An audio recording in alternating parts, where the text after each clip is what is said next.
दोनों लोग मंडप में पधारे। हाँ, मिथिला के लोग कहते हैं एकटा बात हमर तानी सुनी लिया। बाबा यार झुमा दीजिए। कह रहे 10 बजाइए लेकिन झुमा दीजिए। जय जय। हाँ बस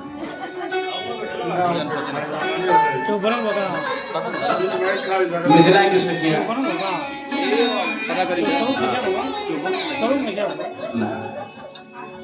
कि एकटा बात हमर तानी सुनी लिया।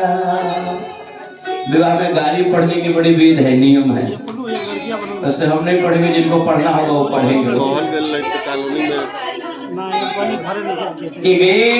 विध के आगा पैर दिया।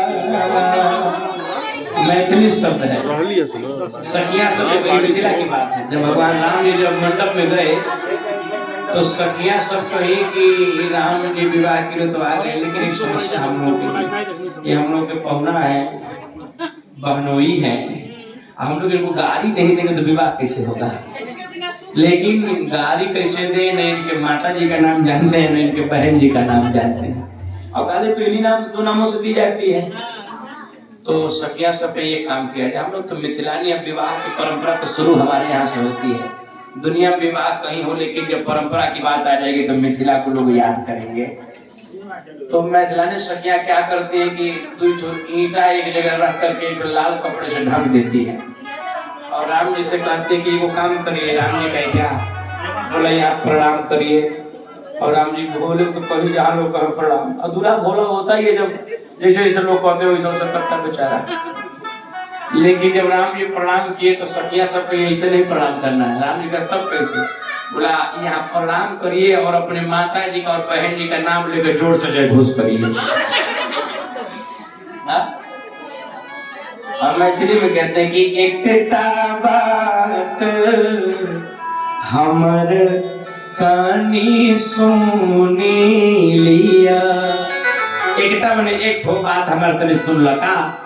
ए विधि के आगा पैर दिया।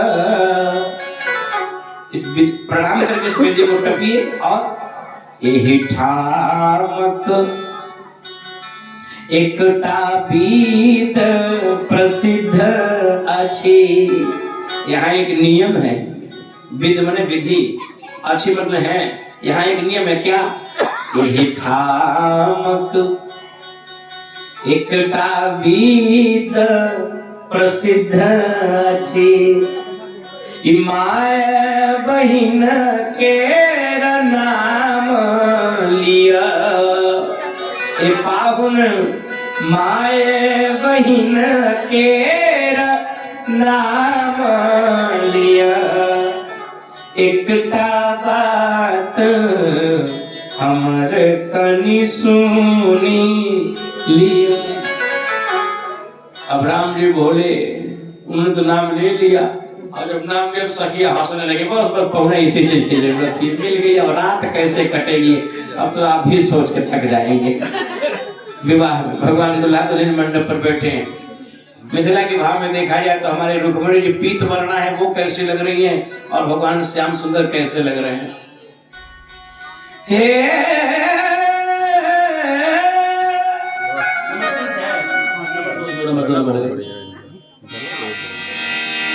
सरसों के काली दुल्हा, बड़ा सुंदर भाव है। ये दुल्हा कैसे लग रहे हैं, एक मंडप पर बैठे हैं।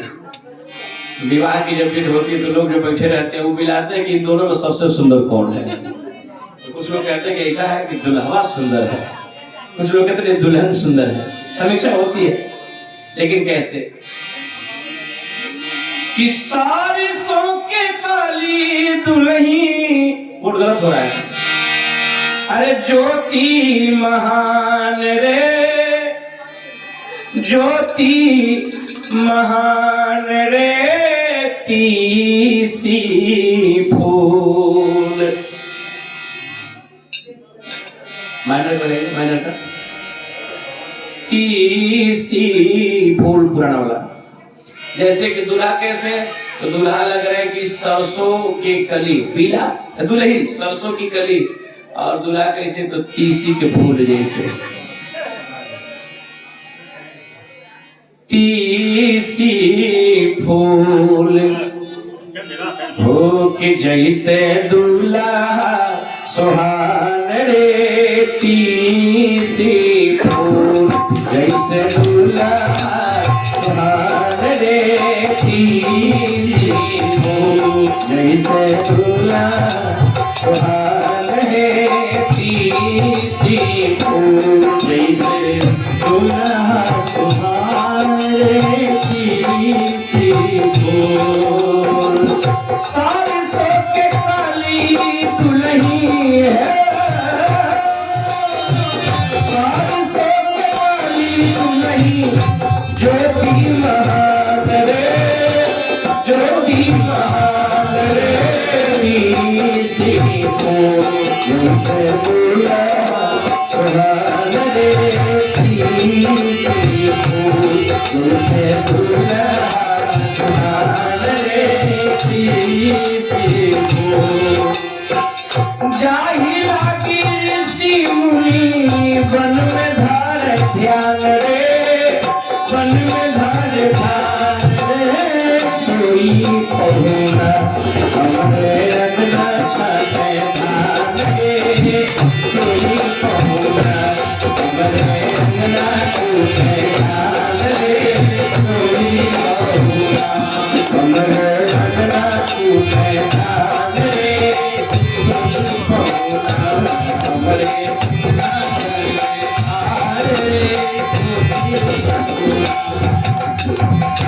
विवाह के विधि में एक परंपरा यह भी है कि लावा परछाई होता है, लावा परछा जाता है। अपने यहाँ लावा परछा जाता है भुना हुआ, और मिथिला में चले जाइएगा तो वहाँ लावा परीक्षण नहीं होता, वहाँ धान कुटवाया जाता है दूल्हा से। हाँ ले भैया शुरू हो जाओ, कहाँ है शुरू हो जाओ, देखा जाए कि जीवन में कहीं कभी संकट आ जाए तो ये कर सकते हो कि नहीं। एक ही विधि है भाई, लेकिन अपने क्या है कि लावा परीक्षण। अच्छा, विवाह में उसी धान के लावे का अधिक महत्व होता है कि जो छिलके से फूटा भी हो परंतु छिलके से संयुक्त हो, लावा हो लेकिन वो छिलके से संयुक्त हो। अर्थात इसका अर्थ क्या है, अर्थ यही है कि अब हम दोनों ऐसे बंधन में बंध रहे हैं कि जिस जीवन के ताप में कभी अनुकूलता भी आएगी, कभी प्रतिकूलता भी आएगा, लेकिन हम दोनों को रहना कैसे, इसी धान के लावे और छिलके के जैसे कि समय के ताप से प्रभावित होकर भी हम लोग कितना हो कुछ अलग नहीं होना है, एक साथ होकर एक दूसरे को समझ करके एक हो करके जीवन में आगे बढ़ना है। विधि की, विवाह की जो एक परंपरा विधि होती है, बढ़िया से अगर सुना जाए समझाया जाए, लेकिन आजकल फुर्सत का है किसी को विवाह के लिए। जजमान लोग पहुंचते हैं कब, विवाह का 4.5 घंटे का है, और गांव के बगल से बारात आ रही है, पहुंचने 12 बजे, तो उसी में कोई होशियार होगा, जाएगा पंडित जी के कान में कहेगा पंडित जी 500 पकड़िए तभी 60 काट मारिए, तो पंडित जी कहेंगे बाबू तुमको तेजी तो हम 4 को भी कराना है, आज तुमसे कम हमारा भी समस्या नहीं है। समस्या भाई, अब आप जो आपको जैसा चाहिए वैसा उसको चाहिए, बुरा मत मानिएगा, लेकिन वो सच्चाई बता रहे हैं। 10,000 का ऑर्केस्ट्रा 50,000 का लोग मंगा लेते हैं, 4 किलो दाल हैवान हो जाएगा, ठीक है, साग सब्जी हैवान हो जाएगा, कितना अनाज पानी हैवान हो जाएगा, उसका मोल कोई नहीं करता है। लेकिन एक ब्राह्मण अगर जो दोनों जुगल दाम्पत्य के लिए रात्रि भर मंत्र पढ़ता है तो सुबह 21 विदाई करने में, वही में कई लोग कहते हैं कि 5 कट्ठा खेत बनावे को दिया जाता, मतलब 50 लाखों का डेकोरेशन, लाखों की अन्य व्यवस्था। हम कहते हैं कि एकदम गंवार भी पंडित होगा, मंडप में बैठता होगा तो इतना जरूर कहता होगा कि हे प्रभु ये वर वधू का जोड़ा सदैव ऐसे सलामत रहे, इनकी वंश परंपरा सदैव, इतना तो जरूर करता होगा, गाली तो नहीं देता होगा। लेकिन नाचने वाले कितने लोग आते हैं, गाने वाले नाचने वाले, उनका कोई मोल नहीं, वो महंगा ले जाते हैं, सब सट्टा पर आते हैं। लेकिन यही कुछ लोग ऐसे होते हैं जिनका कोई सट्टा नहीं होता है, लेकिन लोग प्रेम से बोल भी नहीं पाते। कई जगहों ऐसा देखने को मिलता है। यही कारण है ना कि जगह जगह धीरे धीरे पंडित जी लोग भी अब बस जाते उन्हीं के यहाँ जिनके यहाँ सम्मान मिलता है। जिनके यहाँ सम्मान नहीं, उनके यहाँ अच्छे ब्राह्मण की बात में कर रहा हूँ, जिनका सम्मान नहीं जाते। खाने का तात्पर्य एक श्रमिक व्यक्ति के श्रम का उचित मूल्यांकन करिए। हम तो पूरा करते हैं, तो थोड़े ग्रामीण अंचल से आते हैं, गांव में हमारा घर है और गांव में हमारा घर है और ऐसे गांव में घर है हमारा, क्या बताएं। ऐसे यूपी का सबसे अंतिम गांव है हमारा, और उधर से बिहार शुरू हो रहा है, इधर से यूपी समाप्त हो रहा है। तो वहाँ मतलब क्या हम बताएं, पढ़े लिखे लोग भी हैं, तो जो पढ़े लिखे लोग का सम्मान करते हैं, बाकी सब उस तरह के हैं। उन सब यही कहते हैं कि तुमको 2000 अच्छा अगर अधिक लगता है तो एक काम करो, हमारे दरवाजे पर आओ, रात भर लाठी लेकर कुर्सी पर बैठे रहना, सोना नहीं, सवेरे 2100 रुपये विदाई करेंगे, और जहाँ तनिको सोया तो उसी लाठी से सेवा भी करेंगे। रात भर तुम्हारे दरवाजे पर बैठना, कुछ करना नहीं, एको मंत्र न बोलो, कुछ न बोलो, लेकिन तुमको रात भर 12 घंटे की ड्यूटी करनी है। 2100 रुपये मैं तुमको सवेरे दूंगा, बस की बात है। लेकिन एक व्यक्ति मैंने अनुभव किया, बहुत करीबी जीवन रहा है, अनुभव किया, रात भर जग जग करके अपना नींद जो है कि सो आदमी आंखें दर्द करने लगती हैं सवेरे, और वो आदमी सवेरे को जो उचित विदाई करनी हो एक व्यक्ति को, तो उसमें 13 लोग 13 तरह की बात बोल जाते हैं। बड़ा अजीब लगता है बंधु, इसलिए सम्मान करिए, वो ब्राह्मण देवता है। बोले श्यावर रामचंद्र की। आइए हम लोग प्रसंग श्रवण करते हैं। तो इस विवाह की जो एक एक विधि, एक एक परंपरा है ना, बड़ा आध्यात्मिक है, हम लोगों को कभी सुनना चाहिए। गुड्डा गुड्डी का खेल नहीं है, जीवन की एक नई शुरुआत आप कर रहे हैं। विवाह हो जाता है ना, तो विवाह हो जाने के बाद वो माना जाता है कि दूल्हा दुल्हन का दूसरा जन्म हुआ है, अब नए सिरे से। अभी तक आप स्वतंत्र थे, अब जिम्मेदारियां इतनी बढ़ जाएंगी। पहले जो आप बोल देते थे उस बोली में और अब बोले जाने वाले बोली में जमीन और आसमान का अंतर होगा। अब गलती क्षम्य नहीं होगी, गलती अपराध मानी जाएगी। बोलिए श्यावर रामचंद्र की। बड़ी सुंदर कन्यादान की विधि परंपरा आती है। विवाह में तो अन्य मान्यताएं और लोग भी की जाती हैं, उन सब चीजों को मैं स्पर्श करना नहीं चाहता, जो मूल प्रसंग है। कन्यादान सबसे बड़ा दान, 4 दान बताए गए हैं, कन्यादान, गोदान, भूमिदान और विद्यादान।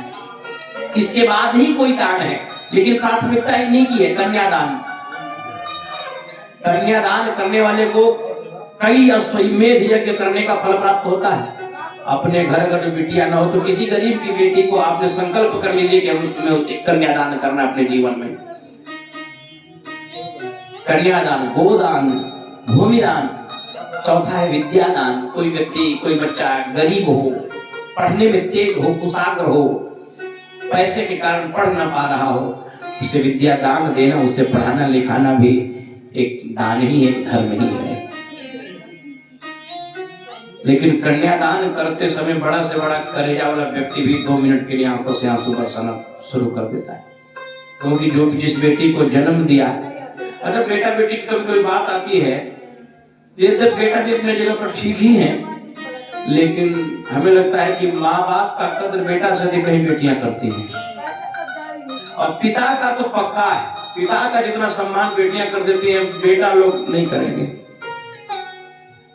एक बेटी का कहीं कपड़ा फटा होगा तो भरसक प्रयास करेगी कि सुई डोरा लेकर के ताग ले, घर में तो रहना है, कौन देखने जाता है।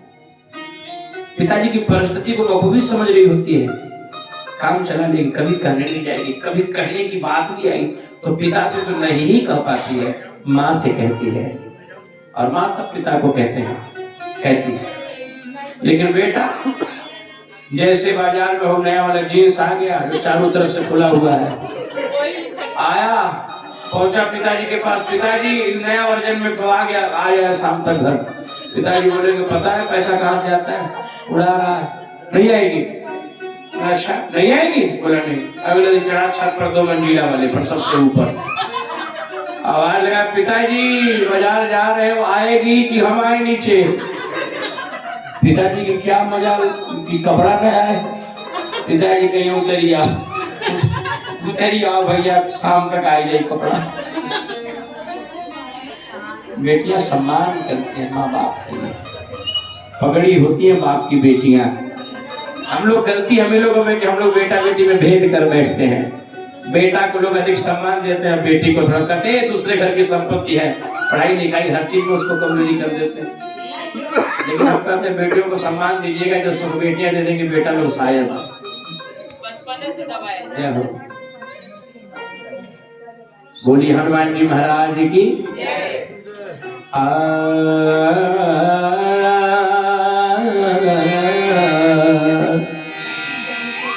जंघिया बैठल बाबा बैठल मंडप पर, बाबा करुणा कन्यादान है, बाबा करुणा दिया दान है। जंघिया बैठल बाबा बैठल मंडप पर, बाबा करुणा कन्या दान है, करुणा कन्या दान है। तारी दिया लागी बाबा नटुरा नचाउल सोधिया भैली बिरान है, सोधिया भैली बिरान है। सुसुकी रोए मैया दुलारी, सुसुकी रोए मैया दुलारी। अब बेटी भैले बिरान है, अब बेटी भैले बिरान है। जनी रो मैया दुलारी, जनी रो मैया दुलारी। है जगत व्यवहार है जगत व्यवहार है जगत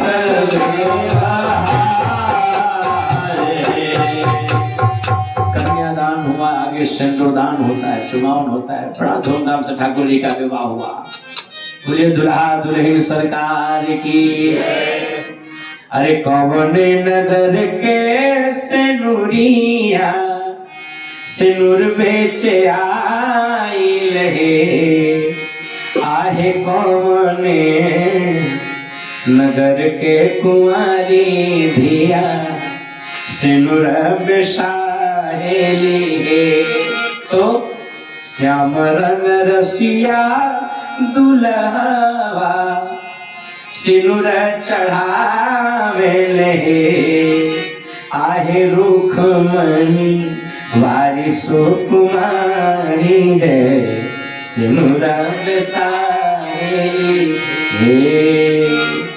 चुमन चलली फुआ सोहागिन रघुनंदन हे, चुमन चलली फुआ सोहागिन रघुनंदन हे। से चुमावे मुख से देवे आशीष रघुनंदन हे, से चुमावे मुख से देवे आशीष रघुनंदन हे। यदि धूमधाम से विवाह माता रुक्मिणी जी का हुआ, पुनः उनको जो है कि सबको होकर ले जाया जाता है। समस्त देवता देवांगना जो वहां उपस्थित थे सेवा में उचित विदाई ले लेकर के सभी लोग अपने अपने गृह हो जाते हैं। प्रेम से बोलिए दुल्हा दुल्हन सरकार की। एक राक्षस था, नाम था उसका सम्रासुर। उसने प्रतिज्ञा उसको बलिदान में हुआ था कि भगवान श्री कृष्ण का जो पुत्र होगा उन्हीं के द्वारा तुम्हारी मृत्यु होगी। भगवान श्री कृष्ण का रुक्मिणी जी से विवाह हुआ, गृहस्थ धर्म का आचरण करते हैं। कुछ काल बाद माता रुक्मिणी जी के गर्भ से एक बालक का जन्म हुआ।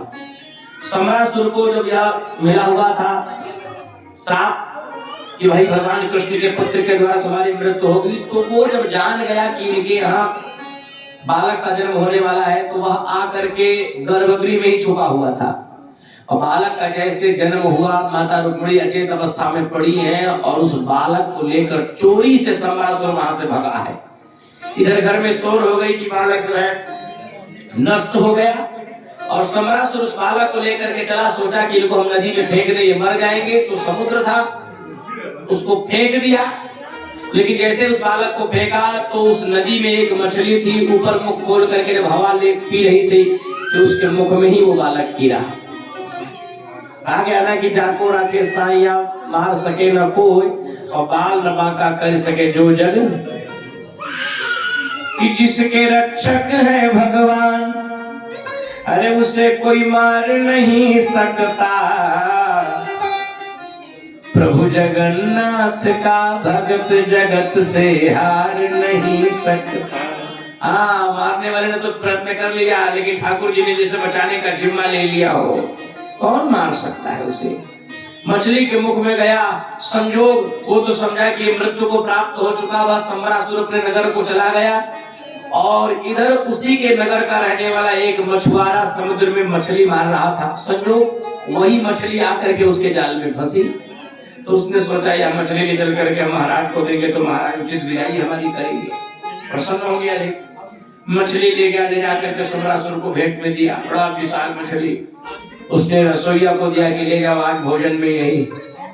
रसोईया भोजन में लेकर जब उस मछली को गया, जैसे उसके पेट को काटता है, काटते ही उसमें से एक बच्चे की रोने की आवाज। तो आश्चर्यचकित की मछली को उधर में बालक आया कहां से। रहती थी एक दासी, उसका नाम था उसका मायावती। और उसने जब देखा तो उसने बोला महाराज बालक है, दे दीजिए, हम इसका लालन पालन करेंगे। रसोईया ने दे दिया। वह लालन पालन करने लगी। जब भी उसका लालन पालन करती, सेवा करती, तो वह बालक बड़ी विचित्र दृष्टि से उसे देखता है। वो समझ नहीं पाती कि हमें देखता क्यों है, क्या देखता है। एक दिन नारद जी आए, और नारद जी आकर के कहते देवी जी, ये जो आपको देख रहे हैं, ये आपको देख रहे हैं और आप इनको देखने के लिए बनी है। अर्थात ये कौन है? बोला ये आपके पति देवता है। आप पूर्व जन्म में रति महारानी है, और ये पूर्व जन्म के कामदेव जी हैं, जो इस समय प्रद्युम्न बन करके आए हैं। पूर्व प्रसंग कह सुनाया कि भगवान महादेव जी ने जब कामदेव को जलाकर भस्मीभूत कर दिया, तो आप रति के रूप में रोती रही भगवान महादेव जी के पास जाकर के अपनी पीड़ा सुनाई। भगवान महादेव ने आपकी प्रार्थना स्वीकार कर आपको स्वस्थ कर दिया था कि देवी जी आप रति बनकर के संसार में रहना, और आपके पति को शरीर अब मिलेगा द्वापर युग में। जब यदुवंश कृष्ण अवतारा, कृष्ण तनय वही सुतोरा, यानी जब द्वापर युग में भगवान कृष्ण का अवतार होगा तो भगवान कृष्ण के पुत्र ही बन करके आपके पति आ जाएंगे, तुम्हारे पति हैं। मायावती ने योग माया से उनको तुरंत बड़ा बना लिया, और बड़ा बना करके विवाह भी हो गई, और गृह जंग छिड़ गई सम्रासुर के यहाँ। सम्रासुर अपनी सेना लेकर के चढ़ाई कर देता है। खूब युद्ध, घोर युद्ध होती है। युद्ध का परिणाम क्या हुआ? बोला होना क्या चाहिए प्रद्युम्न जी, इस संसार को दो ही लोग तो नचा रहे हैं, या तो राम नचा रहे हैं, या तो लोगों को काम नचा रहा है। दो पीड़ा से पीड़ित है, या तो राम की पीड़ा से पीड़ित है, या तो काम की पीड़ा से पीड़ित है। दो लोगों को संसार नचा रहा है, एक को राम और एक को काम। तो बोला महाराज कैसे अनुभव कर लिया जाए कि किसको काम नचा रहा है और किसको राम नचा रहा है। बोला जीवन में कोई कार्य कर रहा हो, उस कार्य की अनुकूलता पर अभिमान आ जाए तो जान लेना काम नचा रहा है।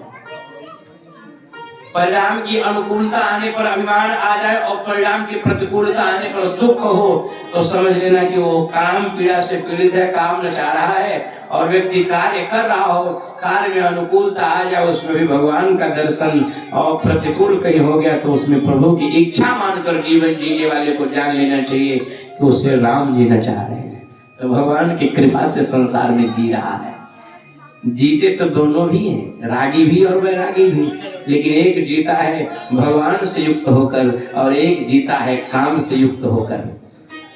हम लोग भी काम से युक्त होकर जी रहे हैं। किसी को पूछे कहाँ जा रहे हो, बड़ा अर्जेंट काम आ गया, काम से जा रहे हैं। सुबह कहाँ निकले थे, काम से गए थे। और कल कहाँ गए थे, कल भी काम से ही गए थे। कल कहाँ जाओगे, कल भी काम से जाएंगे। और काम से जाते जाते कि सही में काम से चले जाते, ऐसे काम से चले जाते कि उसके बाद शेष काम रहता ही नहीं है। बस माया मरी न मन मुआ, मरी मरी गया शरीर, आशा तृष्णा नाम मरी, कह गए दास कबीर। प्रद्युम्न जी से समरासुर का युद्ध हुआ, अंत में समरासुर मारा जाता है। प्रद्युम्न जी महाराज लेकर, नारद जी प्रद्युम्न जी को और उनकी पत्नी को लेकर के जब आए द्वारिका, भगवान तो सब जानते हैं, लेकिन नारद जी माता रुक्मिणी जी को जाकर कहते हैं कि माता जी उस दिन आपके गर्भ से बालक नष्ट नहीं हुआ था, बालक का जन्म हुआ था। समरासुर नामक दैत्य चुरा कर ले गया था वो बालक, कोई और नहीं, यही आपके बालक और ये आपकी बहू, वर और वधू दोनों आपके घर में आ गया। और माता जी जब अपने पुत्र को पाती है तो स्तनों से दुग्धों की धारा वात्सल्य प्रेम के कारण उमड़ पड़ता है। माता जी अंक भर लेती हैं और भगवान कृष्ण के जो है बेटा और बहू भी घर में आ गए। पूज्य पाद सुखदेव भगवान कहते हैं, भगवान श्री कृष्ण के अनन्य अनन्य और विवाहों की चर्चा है। एक राजा थे, नाम था सत्राजीत। दो भाई थे, प्रसेनजीत, सत्राजीत। समंतक मणि थी उनके पास। मणि की 7 घंटा पूजा करते थे, सवा भर सोना वो बड़ी प्रतिदिन देती थी। घर में खाने वाले 4 लोग, संपत्ति अथाह। सत्राजीत, प्रसेनजीत, सत्राजीत राजा की बिटिया सत्यभामा और एक उनकी पत्नी, 4 लोग। भगवान सूर्य के बड़े सिद्ध उपासक थे। उपासना विधि से सूर्य भगवान को इतना प्रसन्न कर लिया था कि भगवान ने कृपा कर इनको मणि दे दिया और बोला था कि इस मणि की 7 घंटा पूजा करोगे तो ये मणि तुम्हें सवा भर सोना देगी। तो उस मणि की प्रतिदिन वो 7 घंटा सेवा करते थे। इसी के कारण से राज्य के लोगों का उनके प्रति प्रेम और श्रद्धा कम हो गई थी। ये राजा बड़ा लोभी है, 7 घंटा 8 घंटा पूजा ही करता रहता तो न्याय कब करेगा। अच्छा, घर में खाने वाले 4 लोग और धन अथाह। नियम क्या है? नियम यही है कि जब अथाह धन घर में आवे, अर्थात धन की 3 गति शास्त्रों में बताई गई है। धन की 3 गति। प्रथम गति क्या है? प्रथम गति है कि आप सुंदर सुंदर व्यंजन पाइए, बच्चों को पढ़ाइए लिखाइए, मकान दुकान घोड़ा गाड़ी बिजनेस व्यवसाय सब करिए। धन की प्रथम गति। उससे अपराध धन होता है तो उस धन से सेवा करिए, दान करिए, दिन दुखियों की सेवा करिए। तीसरा, बोला 2 नहीं करेंगे तो तीसरा ऑटोमेटिक हो जाता है। शरीर में कोई ऐसी बीमारी आ जाएगी, सब पैसे का ओर लग जाएगा। ऐसा जो है कि सब बालक नालायक घर में निकल जाएगा, पूरे पैसे का थाह लगा देगा। लेकिन होते कुछ लोग ऐसे, वो कहते हैं मर जाऊं तो सिखाए जाऊं, क्या नाती और पोतन को आपनो स्वभाव री, और कृपण कहे लक्ष्मी से मेरो गुण गाओ री। कृपण लोग कहते हैं लक्ष्मी से हमारा गुणगान करो। कुछ लोग ऐसे होते हैं, चमड़ी जाए या दमड़ी न जाए। एक चौराहे पर 3 कृपण इकट्ठा हुए। कृपण माने समझ रहे हैं ना, 3 कृपण। तो तीनों गोल्ड मेडलिस्ट थे बेचारे। एक ने बोला हम सबसे बड़े कृपण, दूसरा बोला तुमसे कम हम थोड़ी, तीसरा बोला तुम दोनों से हम कम हम भी नहीं। बोला पता कैसे चले कि हम तीनों में सबसे बड़ा कृपण कौन है? बोला चलो एक किराने की दुकान से 3 किलो घी खरीदते हैं, साल भर खाया जाएगा, साल भर बाद इसी चौराहे पर मिला जाएगा। जिसका घी जितना कम खत्म हुआ रहेगा वो उतना ही बड़ा कृपण माना जाएगा। 3 किलो घी खरीद ले गए घर, साल भर खाए, साल भर बाद उसी चौराहे पर मिले। राम राम तीनों में हुआ। एक ने पूछा भैया जी आपका घी कितना खत्म? बोला साल भर से खा रहा हूँ, अभी डांट से जो ढक्कन डांट होता है उससे 2 इंच घटा है। क्या बात है, कृपण तो हो तो मानना पड़ेगा, लेकिन हमसे कृपण नहीं हो। कृपण तो हमसे बड़े कृपण नहीं हो। उसने बोला क्यों, तुम्हारा घी कितना खत्म हुआ? बोला साल भर से खा रहे हैं, अभी 1 भी इंच नहीं घटा है। तो उसने पूछा कि तुम घी कैसे खाते हो? तो पहले वाले ने बताया हम घी खाते हैं कि रोटी हम पका लेते हैं, थोड़ा सा घी निकालते हैं, ऊपर वाली रोटी में और नीचे वाली रोटी में लगा देते हैं, हम समझ लेते हैं कि सब में घी लग गया। दूसरे वाले से पूछा अच्छा तुम घी कैसे खाते हो? बोला हमारा क्या है, रोटी पका के रख लेते हैं और एक सीके में घी लगाकर रोटी में गोंद देते हैं। हम समझ लेते हैं कि सब में घी लगा। तीसरा वाला किनारे खड़े खड़े मुस्कुरा रहा था। लोगों ने बोला भाई तुम दोनों तो हमसे बड़े कृपण नहीं हो। बोला क्यों, तुम्हारा घी कितना खत्म हुआ? बोला हमारा डांट ही नहीं खुला यार, साल भर से खा रहा हूँ। बोला डांट नहीं खुला और साल भर से खा रहे, कैसे खा रहे हो? इन दोनों की बात सुनने के बाद वो निर्णय किया। बोला हम साल भर से खा रहे, डांट नहीं खुला। बोला कैसे? बोला क्या रोटी पका कर रख लेते, बोतल घुमा देते, अब मानना ही है तो हम समझ लेते घी लग गई है। दोनों लोगों ने मिलकर के अपना इनाम इनको दिया और बोला भैया ये घी तुम इस जन्म में खत्म नहीं कर पाओगे, तुम्हारी 7 पीढ़ी खत्म हो जाए लेकिन घी खत्म ना हो। मान गए। ऐसे लोग भी जमाने में होते हैं।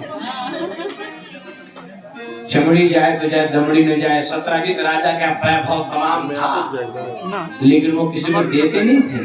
कोई दीन दुखी भूखों मर जाए उससे मतलब नहीं उनको। ऐसे थे सत्राजित राजा। मणि पहनकर एक दिन भगवान श्री कृष्ण की सभा में हो गए। लोगों ने जब इनको देखा तो सोचा अरे ये दूसरे सूर्य कौन आ गए, कौन सूर्य है ये? जब पास और गए तो लोगों ने देखा तो सोचा कि ये मणि अगर भगवान कृष्ण के पास रहते तो भगवान इस मणि से लोगों की सेवा करते, सहायता करते।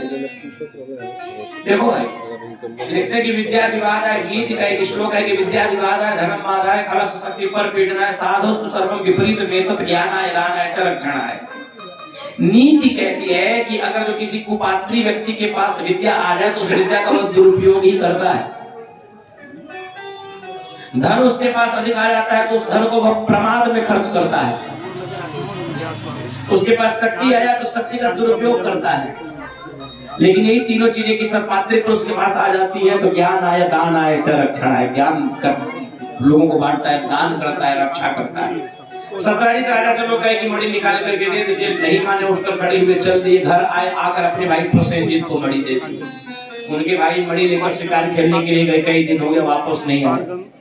सत्राजित राजा को लगा कि कृष्ण भगवान को मणि की चाह थी, क्या पता कहीं कृष्ण भगवान ही हमारे भाई को मणि की इच्छा की, मणि के कारण हमारे भाई को अपहरण करवा लिए हो। सत्राजित राजा भगवान कृष्ण के सभा में आकर उनको बहुत उलाना देते हैं, बहुत कुछ कहते हैं। भगवान के महाराज बगैर जाने समझे किसी के ऊपर कोई आरोप नहीं लगाना चाहिए। यदि ये बात है तो मैं चलता हूँ। और कृष्ण बलराम स्वयं अपने कुलजन प्रवासियों को लेकर के मणि ढूंढने के लिए निकल पड़ते हैं। घनघोर जंगल में गए तो एक जगह रथ जो है छिन्न भिन्न अवस्था में पड़ा हुआ था। रथ के किनारे प्रसेनजीत की लाश भी पड़ी हुई थी। भगवान ने कहा देखो तुम्हारे भाई शिकार खेलने के लिए आए हैं मणि लेकर के, और किसी हिंसक जानवर से पाला पड़ा है, जानवर ने उनका वध कर दिया, मणि ले गया। तो बोला महाराज कौन मार सकता है? बोला देखो अगल बगल के पदचिन्ह निशान जरूर होंगे। तो देखा तो बाघ का पंजा दिखाई दिया। तो बोले यानी बाघ ने प्रसेनजीत को मारा। तो बाघ का पंजा देखते हुए लोग आगे बढ़ने लगे कि मणि ले गया होगा। आगे गए तो देखा कि एक जगह बाघ भी ढेर पड़ा हुआ था। लोग बोले बाघ को भी किसी ने मार कर मणि ले गया। तो बोला बाघ को कौन मार सकता है? बोला रिक्ष भालू का पंजा लोगों ने देखा। और देखते हुए जब उस गुफा में गए तो एक दिव्य गुफा दिखाई दिया। उस गुफा से मणि की चमकने की प्रकाश दिखाई दे रही थी। भगवान समझ गए बस इसी के अंदर जो है मणि है। भगवान कृष्ण जब अपने कुटुंबियों को बाहर रोक करके गुफा के अंदर गए तो एक बड़ी सुंदर कन्या उस मणि के साथ क्रीड़ा कर रही थी। और भगवान को जब देखती है तो भगवान से कहते कि प्रभु आप चाहे जो भी हो आप यहाँ से वापस चले जाइए, अन्यथा कहीं हमारे पिता की जग गए तो आपको मार डालेंगे। भगवान ने देखा बगल में बहुत बड़ा भालू एक लेटा हुआ था, बहुत विशाल भालू। वो कोई और नहीं स्वयं जामवंत जी महाराज थे, त्रेता युग वाले। जब भगवान मणि की याचना करते इतने में जामवंत जी जगे और जगते भगवान को देखा हमारी कन्या के बगल में कोई युवक। युद्ध छिड़ गई। 27 दिनों तक युद्ध चलता रहा। 27 दिन तक युद्ध हुआ। और 27 दिन का युद्ध जब बीत गया तब जामवंत जी ने भगवान का चरण पकड़ लिया और समझ गए कि हे प्रभु मैं आपको पहचान लिया। सुखदेव जी कहते कि ये लीला राम जी के जमाने की थी। राम जी का जब रावण से युद्ध हुआ, रावण पर भगवान राम विजय प्राप्त कर लिए तब जामवंत जी मुस्कुराते हुए राम जी के पास आकर कहने लगे, प्रभु एक मेरी इच्छा है, आज तक किसी ने पूरा नहीं किया है उसे। तो राम जी ने कहा क्या? बोला रावण के सैनिकों में कोई ऐसा वीर अभी तक नहीं मिला कि जिसको मैंने एक थप्पड़ ठीक ठाक मार दिया हो, दोबारा वो हमसे लड़ने आया हो। यानी इतनी लड़ाई हुई लेकिन हमारे मति का पहलवान कोई नहीं मिला, और हमारे मति का पहलवान एक व्यक्ति दिखाई दे रहा है। भगवान बोले कौन? बोला आप। भगवान का क्या मतलब? बोला मेरी इच्छा हो रही, आप थोड़ा हमसे लड़ लेते तो बढ़िया था। भगवान बोले इसमें तो हम बड़ी मर्यादा की लीला कर नहीं लड़ पाएंगे, लेकिन चिंता न करिए, द्वापर युग की प्रतीक्षा करिए, मैं आऊंगा और 27 दिनों तक युद्ध जब होगी, आप जब 27 दिन के बाद भी हम पर विजय प्राप्त कर पाइएगा तो समझ लीजिएगा कि मेरा अवतार हो चुका है। आज 27 दिनों के बाद वो पहचान लिए और चरण पकड़ लिए। मणि तो भगवान को दिए ही दिए, 2 मणि दिए, एक तो मणि दे दिया और दूसरी अपनी पुत्री रूपी मणि को भी भगवान को समर्पित कर दिया, गले में माला। भगवान के 2 विवाह। मणि लेकर के आए, दरवाजे पर सामने सत्यराजीत राजा 27 दिनों से प्रतीक्षा कर रहे थे, मुंह पर फेंक दिया, ले जा। मणि के लिए मेरे ऊपर मिथ्यारोप लगाया था। सत्यराजीत राजा को बड़ी आत्मग्लानि हुई कि मैंने भगवान के ऊपर झूठा आरोप।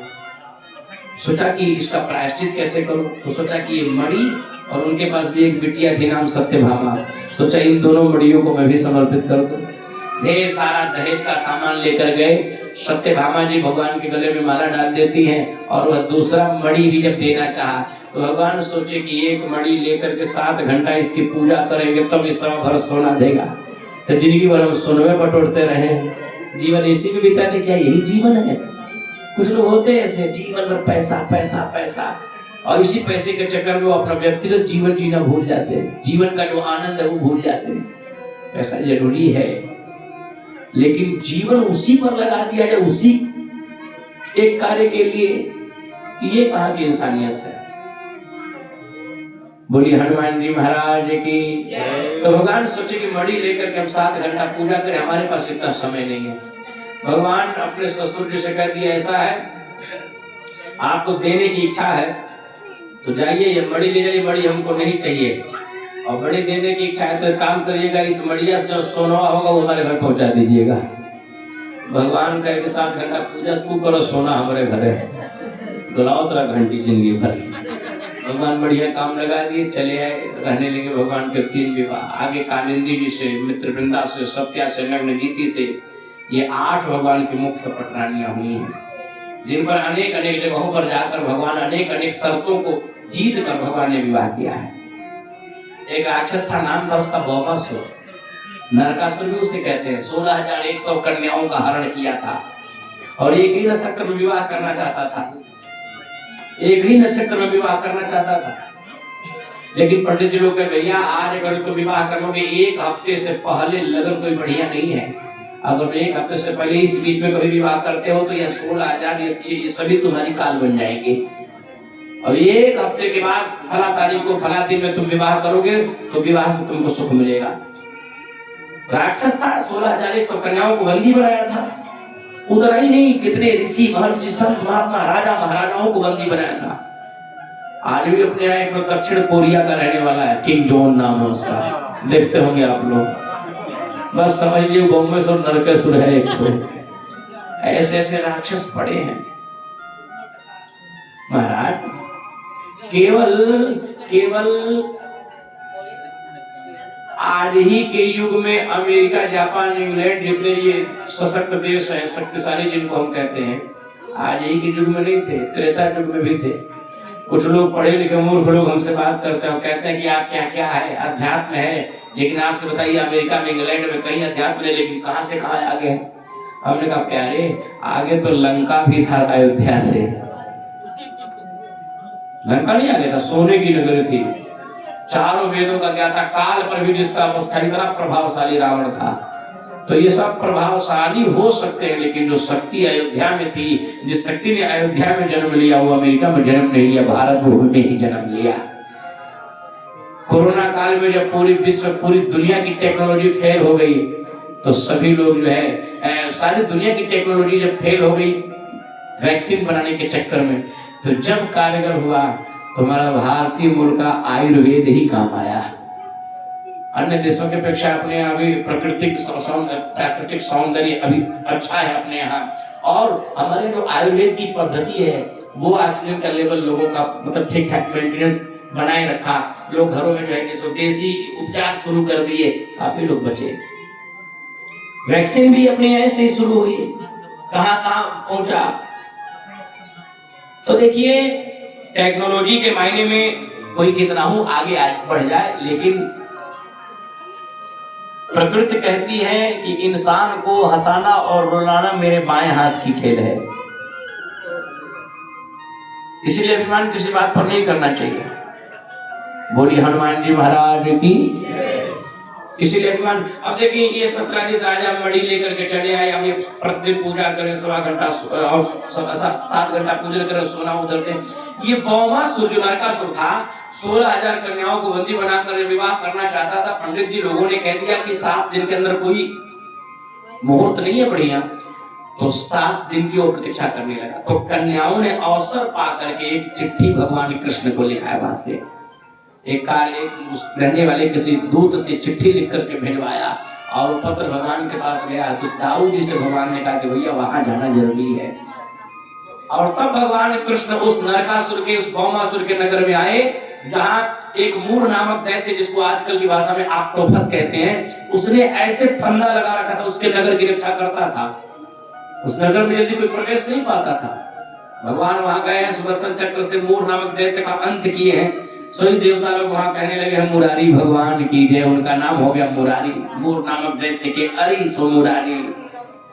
और बौमासुर से, नरकासुर से घनघोर भगवान की लड़ाई होती है, कई दिनों तक युद्ध चला। अंत में परिणाम बोला वही होना चाहिए, धर्म की जय जयकार, धर्म की। हाँ, कारागार से जब 16,100 कन्याओं को भगवान ने बाहर निकाला, तो सभी से भगवान कहते कि अब आप सब कृपा करके अपने अपने गृह को जाएं। तो वे सभी हाथ जोड़कर भगवान से कहते हैं प्रभु अब हम कहीं भी जाएंगे हमें स्वीकारेगा कौन? इसलिए हे प्रभु, अच्छा रामचरितमानस की एक प्रसंग याद आती है।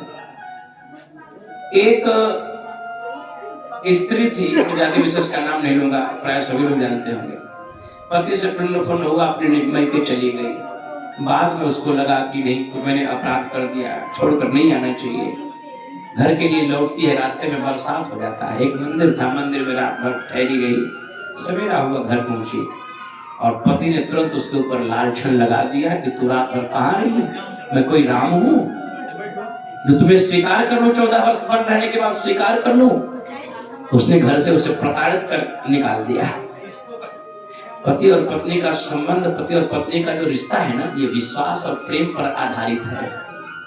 यदि इन दोनों में से एक भी कमजोर होगा तो संबंध अधिक दिन तक चल नहीं पाएगा। एक भी। और देखिएगा विश्वास एक बार जब टूट जाता है तो जीवन में दोबारा बन नहीं पाता है। जिस प्रकार ट्रेन चलती है, ट्रेन के लिए 2 पटरियां निश्चित है, एक पटरी भी डैमेज होगी, गिर जाएगी। उसी तरह से पति पत्नी का जो संबंध है, पति पत्नी का ही नहीं, हम सभी के व्यवहारिक जीवन के जो संबंध है, वे सभी संबंध 2 ही आधार पर स्थित है, एक प्रेम और एक विश्वास। कमी किसी की भी होगी तो ट्रेन अधिक दूर तक जाएगी नहीं, गिर जाएगी। तो आज जब जो ये 16,100 कन्याएं थी, हाथ जोड़कर भगवान से कहते कि हे प्रभु, हम लाख पवित्र हूं, अपनी पवित्रता का प्रमाण क्या जगत को देंगे? कौन हमें ब्याहेगा? भगवान बोले मुस्कुराते, तो फिर क्या चाहते हो? बोला सरकार, हम सबों को तो बस आप ही अगर लो अपना ले तो फिर क्या पूछना, क्योंकि आप पतित पावन हैं। एक सूरदास जी का पद है, प्रभु जी मेरो